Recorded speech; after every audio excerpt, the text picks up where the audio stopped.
they weren't buying it. لیکن عمران خان صاحب نے اپوزیشن کو عزت دیتے ہیں، وہ اس حوالے سے کیا کہا ہم آپ کو دکھانا چاہیں گے. بڑے رسپیکٹ سے کہنا چاہتا ہوں، میری کوئی کسی سے دشمنی نہیں ہے، نہ میں کچھ بدلہ لینا چاہتا ہوں. میں صرف یہ بلیو کرتا ہوں جب تک رول آف لا اور لیڈرشپ کی اکاؤنٹیبلٹی نہیں ہوگی، ہم بھی وہی سارے بنانا ریپبلکس کی طرح ایک سمندر ہوگا غریبوں کا اور تھوڑے سے امیر لوگ ہوں گے. ہمارے ملک میں اگر صحیح معنی میں اکاؤنٹیبلٹی پروسیس نہ چلا، ہم کسی صورت اتنا پیسہ نہیں اکٹھا کر سکتے اپنے بچوں کو تعلیم دینے کے لیے، صحت ان کے علاج کرنے کے لیے، ہسپتال ٹھیک کرنے کے لیے. جب ایلیٹ کرپشن پہ لگی ہوئی ہے، تو آپ کیسے سمجھتے ہیں وہ ملک ترقی کرے گا؟ تو ایسے لگ رہا ہے کہ ہمیں کوئی سوئٹزرلینڈ کی اکانومی ملی تھی. $20 ارب کا کرنٹ اکاؤنٹ ڈیفیسٹ تھا. ہماری جو ایکسپورٹس تھیں وہ $20 ارب کے اوپر تقریباً سٹیگنیٹ کر گئی، لیکن جو امپورٹس تھیں وہ $60 ارب پہ چلی گئی. اس کا سب سے بڑا امپیکٹ جا رہا تھا ایکسچینج ریٹ کے اوپر. ڈالر کم ہو جاتے ہیں، ڈالر کی قیمت اوپر، روپے کی قیمت نیچے.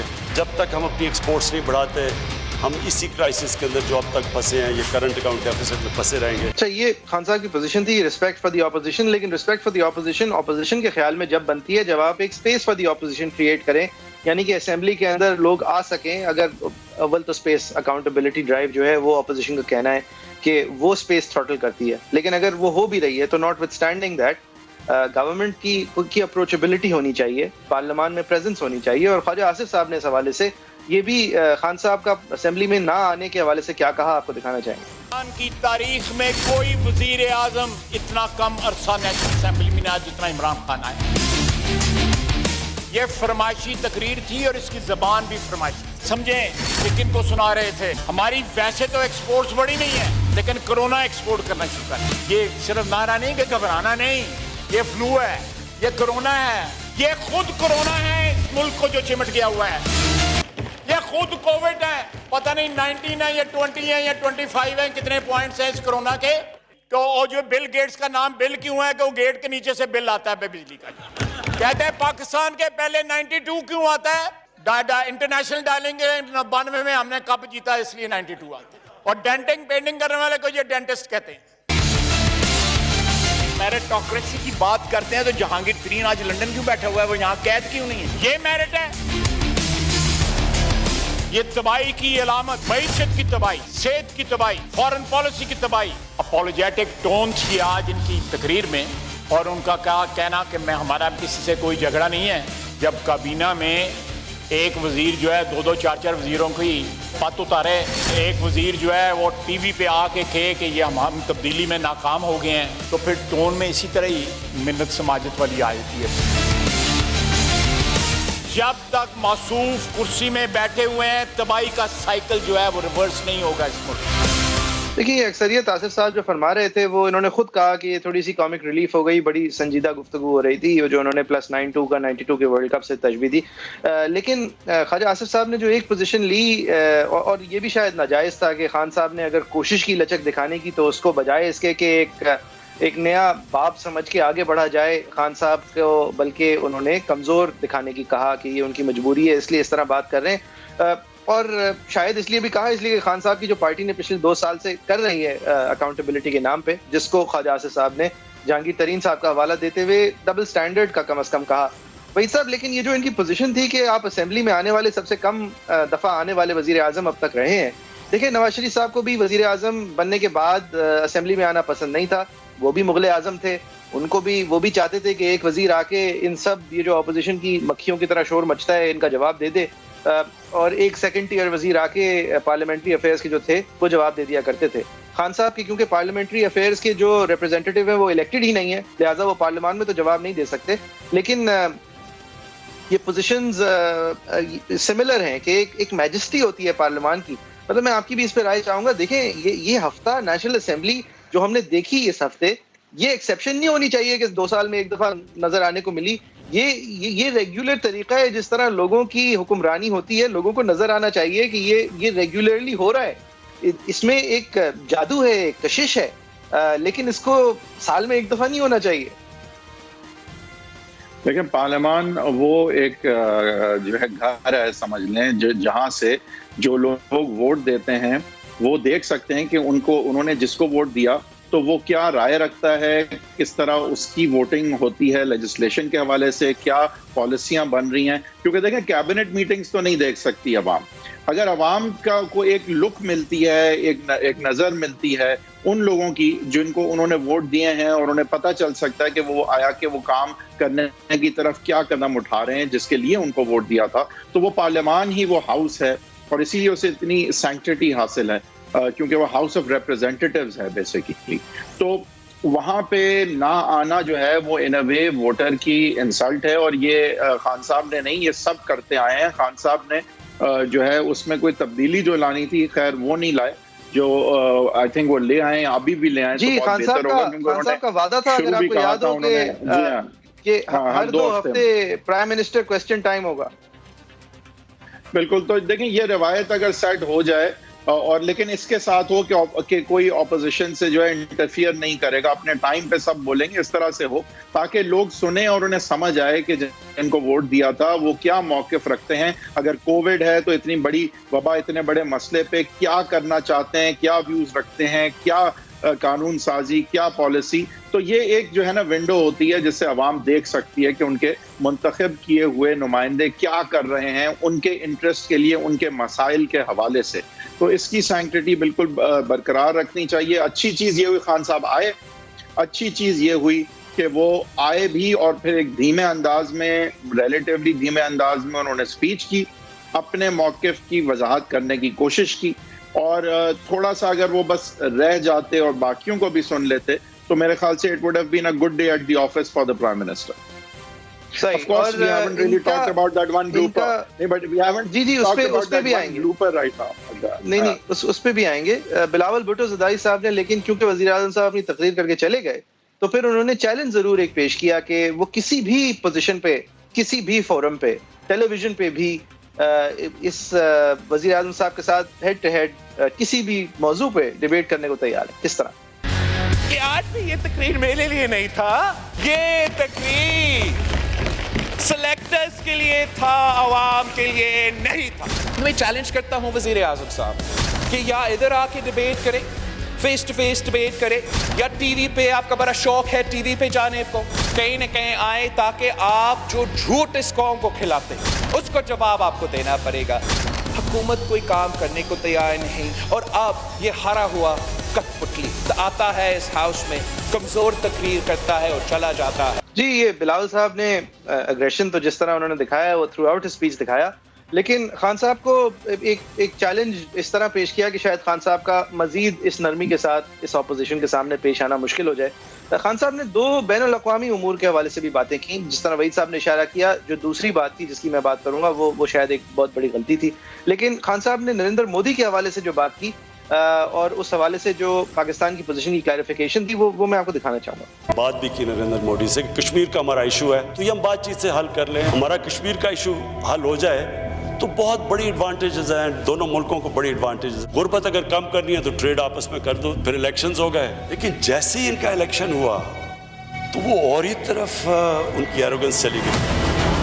ہمارا مقابلہ یہ کوئی انٹرسٹ کے اگینسٹ نہیں ہے, یہ انڈیا اپنے انٹرسٹ نہیں پروٹیکٹ کر رہا, ہمارا ایک آئیڈیالوجی کے خلاف مقابلہ ہے. یہ ایک ہندوتا, ایک ہندو سپریمسسٹ, ایک فیشسٹ, ایک نازی انسپائرڈ آئیڈیالوجی کا مقابلہ ہے. وہ پاکستان کو سمجھتے نہیں ہیں کہ جس سے کوئی ان کے تعلقات اچھے ہونے چاہیے. وہ ہمیں ایک ادھر دبا کے رکھنا چاہتے ہیں جو اس وقت ہندوستان میں مسلمان دبایا ہوا. انہوں نے کئی جگہ پہ پاکستان کے کشمیر کو, اپنے آزاد کشمیر کو اندر شامل کیا ہوا. کشمیر ایشو ایک ایسا ہے جی کہ میرے خیال میں یہ پوائنٹ آف نو ریٹرن پہ پہنچ گیا. ہندوستان جو 8 لاکھ فوج وہاں رکھ کے ان کو دبانے کی کوشش کر رہا ہے, بندوق کے زور پہ وہ کتنا چلے جائیں گے. 80 لاکھ لوگوں کو اس طرح دبا کے یہ انسسٹینیبل ہے. انشاءاللہ یہ کووڈ کے بعد یہ اب رک نہیں سکتی موومنٹ. جی. خان صاحب نے دیکھیں اب بین الاقوامی طور پر یہ جو پوزیشن لی ہے, یہ نریندر مودی کی جو جبر ہے اس کی حکومت کا, اس حوالے سے جو پاکستان کی پوزیشن ہے خاص طور پہ عمران خان صاحب کے فیس کے ساتھ, یہ کافی پاپولر ہوئی ہے دنیا میں. ہم لوگ کنسسٹنٹلی ایک ریشنل, ایک باعزت, ایک طریقے کی بات کرنے والے ملک اس میں نظر آئے ہیں. ہم ہیومن رائٹس کی بات کرتے ہوئے نظر آئے ہیں. ہم ایک ظالمانہ جابرانہ طور حکومت کے خلاف بات کرتے نظر آئے ہیں کشمیر میں. جب آپ یہ باتیں کرتے ہیں تو آپ اپنے کاز کو نقصان پہنچاتے ہیں. جب آپ دوسری طرف اسی دن یہ کہیں. نہیں لیکن ایک سیکنڈ یہیں رک جائیں پہلے آپ کہ دیکھیں یہ جو انڈیا کی بات کرتے ہیں نا خان صاحب, اس میں ایک انٹرسٹنگ چیز یہ ہے کہ وہ اٹیک کرتے ہیں ایک آئیڈیالوجی کو جو انڈیا میں اس وقت پریولنٹ ہے, ایک پولیٹیکل پارٹی کو جو اس آئیڈیالوجی کو فالو کر رہی ہے, ایک ایسے لیڈر کو جو اس آئیڈیالوجی کو لیڈ کر رہا ہے. وہ انڈیا اور انڈیا کے نیشنل انٹرسٹ کو علیحدہ کر کے دکھانا چاہتے ہیں, جو کہ آئی تھنک اچھی بات ہے کہ انڈیا کے لوگ اور انڈیا کے نیشنل انٹرسٹ کے برعکس ہے مودی صاحب. یہ آئیڈیالوجی جو ہے یہ انڈیا کی سیکولرزم کے برعکس ہے, مہاتما گاندھی کی ٹیچنگز کے برعکس ہے, نہرو کی ڈیموکریسی کے برعکس ہے, اور اس آئیڈیالوجی کو بالکل انڈیا کے بھی نیشنل انٹرسٹ سے سیور کیا جا سکتا ہے, کیونکہ یہ انڈیا کے لیے بھی اگر کوئی آپ آبجیکٹیولی دیکھیں, کم سے کم میرا ویو تو یہی ہے کہ ان دا لانگ رن یہ ایک مفید بات نہیں ہوگی انڈیا کے لیے. تو اس آئیڈیالوجی کو ٹیک آن کر کے مودی کو ڈیمونائز کرنا تاکہ انڈیا کی اس کشمیر کی پالیسی کو غلط ترین دکھایا جا سکے اور نازیزم اور فیشزم کے ساتھ جوڑا جا سکے, آئی تھنک یہ ایک انٹرسٹنگ اپروچ ہے اور خان صاحب نے یہ اپروچ لی اور لیتے آئے ہیں, اور اس میں انہوں نے پذیرائی بھی ملتی ہے, لیتے آئے ہیں لیکن اور اس اپروچ کی کمزوری کریٹ کرتے ہیں جب وہ یہ کہتے ہیں. اسامہ بن لادن کو انہوں نے امریکنز نے آ کے ایبٹ آباد میں مار دیا, شہید کر دیا. اس کے بعد کیا ہوا؟ ساری دنیا نے ہمیں گالیاں نکالی, ہمیں برا بھلا کہا, یعنی ہمارا اہلائے ہمارے ملک میں آ کے مار رہا ہے کسی کو اور ہمیں نہیں بتا رہا, اور 70,000 پاکستانی مر چکے ہیں ان کی جنگ کے لیے. اس سے زیادہ ذلت ساری جدھر پاکستانی باہر تھے, آپ جدھر پاکستانی باہر تھے آپ دیکھیں جو ان کے اوپر گزری اس وقت. مجھے بھی یاد ہے, یہ 2010 کی بات ہے. دیکھیں یہ خان صاحب کی جو رنجش ہے یہ تواتر سے اس کا اظہار کرتے آئے ہیں. وہ رنجش ان کی پاکستان کی خود مختاری کی وائلیشن کے حوالے سے ان کو غصہ ہے, یہ امریکنز کا یونیلیٹرل موو کرنا. لیکن خان صاحب نے یہ بھی پوزیشن, اور اسامہ بن لادن کی واقعے کے بعد, اس کی اسیسنیشن کے بعد 57% Pakistan according to a Gallup poll سمجھتا تھا کہ وہ شہید ہیں, اور اس میں سے خان صاحب اگر واضح طور پہ نہیں تھے تو کم از کم انڈائریکٹلی خان صاحب اسی کیمپ میں نظر آتے تھے. خان صاحب نے آج یا تو اپنے آپ کو واضح طور پہ سامنے لا کے اپنا خیال بیان کر دیا ہے, یا پھر خان صاحب نے غلطی سے ایک بات کر دی ہے, یا پھر خان صاحب نے جو بات کرنی تھی اسے تھوڑا سا آگے جا کے ایک پوزیشن لے لی ہے. لیکن بہرحال خان صاحب ہمیشہ سے یہ جو اسامہ بن لادن والا واقعہ تھا اس کے اندر زیادہ بڑا جو مجرم ہے وہ ہمیشہ سے امریکہ کو ہی رکھتے آئے ہیں کہ یہ جو بھی ہو, یہ کون ہوتے ہیں ہمارے ملک کے اندر اس طرح آنے والے, یہ کون ہوتے ہیں بغیر پرمیشن لیے. یعنی خان صاحب کی اس حوالے سے ہمیشہ امریکہ از دا گریٹر ولن کی پوزیشن تھی. وحید صاحب, مگر جب آپ اسامہ بن لادن کو شہید کہہ دیتے ہیں تو پھر آپ جو تھوڑی دیر پہلے مودی کو ناٹسی کہہ رہے ہوتے تھے اس کو اسی پھر ترازو میں تولا جاتا ہے کہ دیکھو یہ بھی کہہ رہا ہے. دیکھیں خان صاحب کی جب وہ اپوزیشن میں بھی تھے تو ان کی پالیسی یہی تھی کہ یہ جو ڈرون حملے ہیں یہ لوکل پاپولیشن کو اس طرح کا جو ہے وہ نقصان پہنچا رہے ہیں جو کہ کولیٹرل ڈیمیج جس میں ہے, جس میں انیسنٹ سویلینز جو ہیں ان کو مارا جا رہا ہے, اور جس سے ریزنٹمنٹ بہت زیادہ بڑھ رہی ہے ایون ہمارے ملک کے اپنے خلاف, اور اس پالیسی کے بے انتہا خلاف تھے خان صاحب. اور خان صاحب کا ہمیشہ یہ کہنا تھا کہ بات چیت کے ذریعے سے ہی یہ مسئلے کو حل کیا جائے. اب اسی تناظر میں اگر ہم دیکھیں کہ جو لوگ یہ بلیو کرتے تھے, اور ظاہر خان صاحب کی خود کی یہ سوچ تھی تو ان کے فالوور اور ان کے سپورٹر بھی پروبیبلی اس کو بلیو کرتے ہیں, اور بھی بہت لوگ اس بات کو بلیو کرتے تھے, تو اس بات کو بلیو کرنے میں لیکن ایک ایڈیشن تو کچھ لوگ کبھی کر دیا کرتے تھے جو اس وقت تک تو خان صاحب ایٹ لیسٹ نہیں کرتے تھے.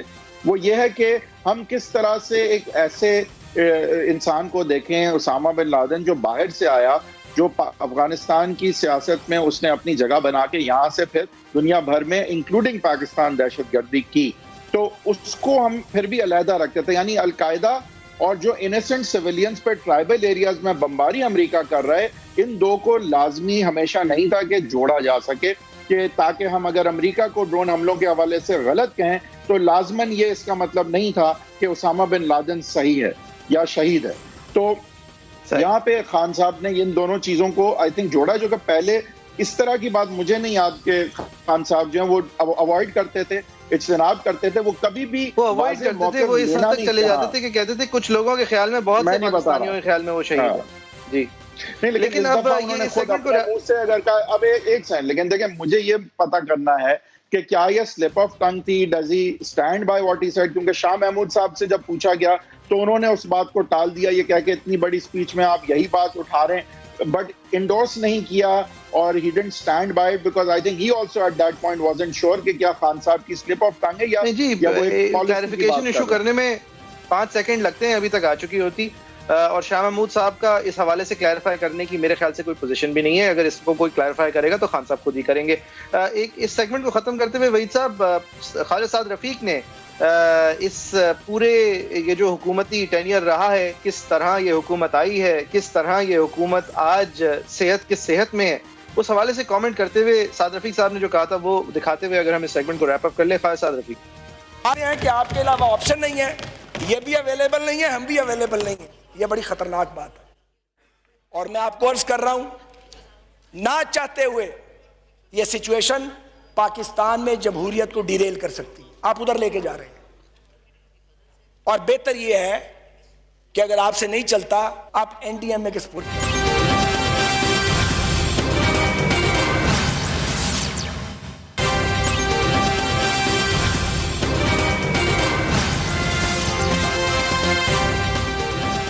Welcome back.